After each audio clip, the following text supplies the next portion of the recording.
Chapter 2. I Paint Pictures with Poems. Poetry.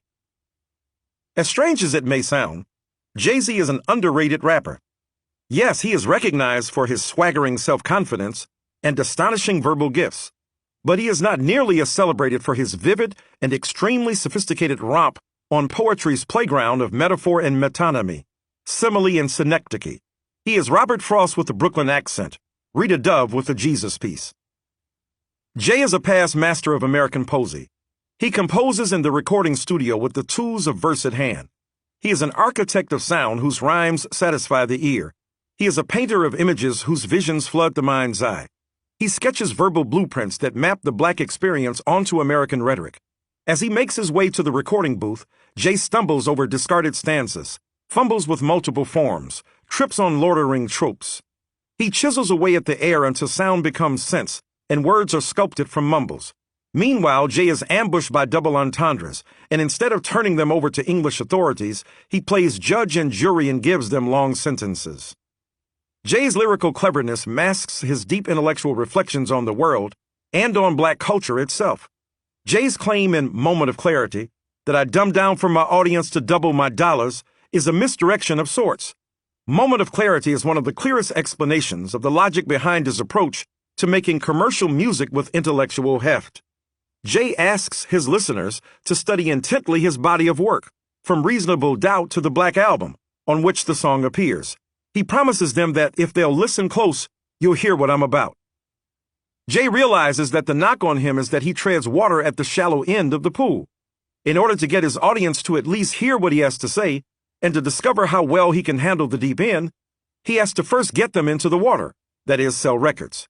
By first advertising himself as an accessible pop culture figure and not a daunting thinker, Jay can invite his listeners into the waters of reflection as an intellectual lifeguard of sorts with the promise that they won't get in over their heads. This is the same man, after all, who had established his trustworthiness as a well-informed guide who wouldn't burden his listeners with obscure language and esoteric ideas. In a battle with a foe who didn't have to be named, Jay makes it plain that his opponent, known for being an intellectual heavyweight, was outwardly impressive, but lacked true substance. And y'all buy the shit caught up in the hype. 'Cause the nigga wear a kufi don't mean that he bright. 'Cause you don't understand him, it don't mean that he nice. It just means you don't understand all the bullshit that he write. Jay writes on Moment of Clarity that if he took the tack of gifted rappers of conscience like Talib Kweli and Common, he wouldn't be commercially viable. Despite his admiration for them, their enormous skills haven't created a big payday or wide cultural influence. This isn't the fault of the artists, but a reflection of how the culture operates. Jay says that rappers must make up their minds about what their goals are and how they intend to achieve them. He makes clear that his goal is to help the poor, and his hustling history tells him that making music that sells is one way to do that. But he claims that underneath it all is a cunning intelligence that fosters strategies of wealth creation and resource sharing. Fuck perception, go with what makes sense. Since I know what I'm up against, we as rappers must decide what's most important. And I can't help the poor if I'm one of them, so I got rich and gave back. To me, that's the win-win. So next time you see the homie and his rims spin, just know my mind is working just like them, rims, that is. Jay's edifying and strategic misdirection didn't keep the depth of his gift from sounding through. His first album, Reasonable Doubt, teems with complex metaphors like these lines from Can I Live? My mind is infested with sick thoughts that circle, like a Lexus if driven wrong is sure to hurt you.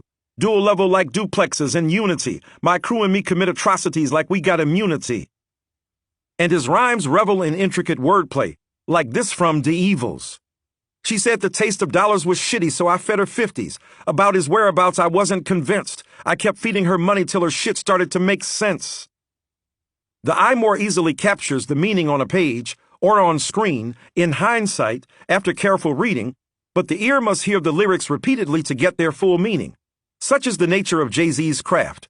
The claim to dumb things down is meant to allay the fear of depth. Jay loses none of his sophistication in his strategy to say smart things in an accessible fashion. He layers his lyrics with multiple meanings. He waxes philosophical and poetic while keeping the party lights on. When Reasonable Doubt debuted in 1996, it wasn't instantly hailed as a classic by critics. That designation had to wait a couple of years.